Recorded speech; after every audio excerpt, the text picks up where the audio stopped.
One of the emerging stories in the technology industry is, frankly, just the gargantuan size of capital expenditure plans. So we've seen huge numbers historically.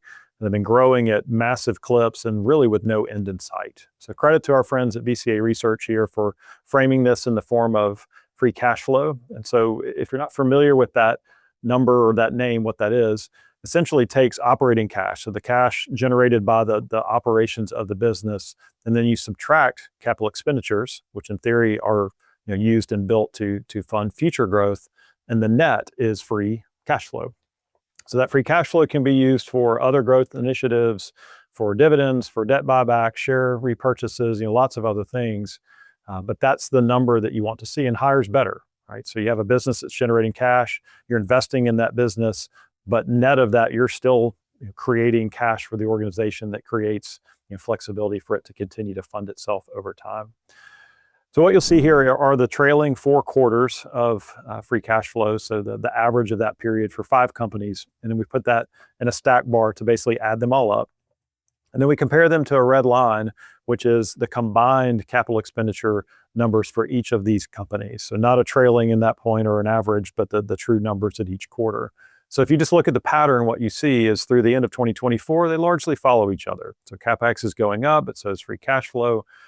But starting in 2025, you see a divergence. Free cash flow flattens out, and CapEx just goes right through the roof. So obviously the two of these things are related. So the fall off in free cash flow is related to the increase in CapEx, but it has investors asking a couple of really important questions.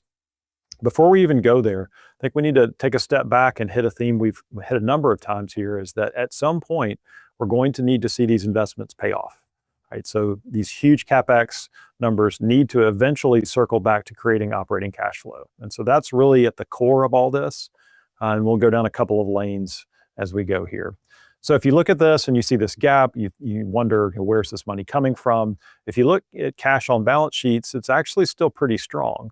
So our second chart here shows you where that money's coming from, and it's the debt markets. So you've seen massive bond issues, some of the largest in history. Last 18 months, Oracle's issued over $40 billion, Meta around 30, Amazon and Google kind of 15 to 20.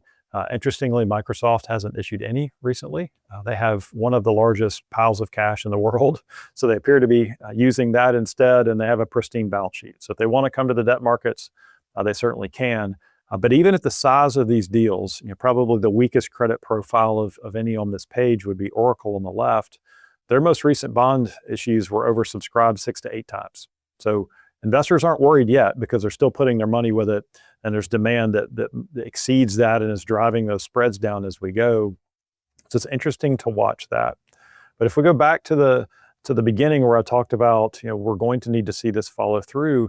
The tech industry is one of the most circular in its relationship between the other companies. So you'll have somebody, for instance, like Oracle, that'll issue a $10 billion debt deal, and then they'll invest $5 billion in one of the other companies in the industry, and then that company will invest, 3 in one and 2 in another, and the money just cycles around.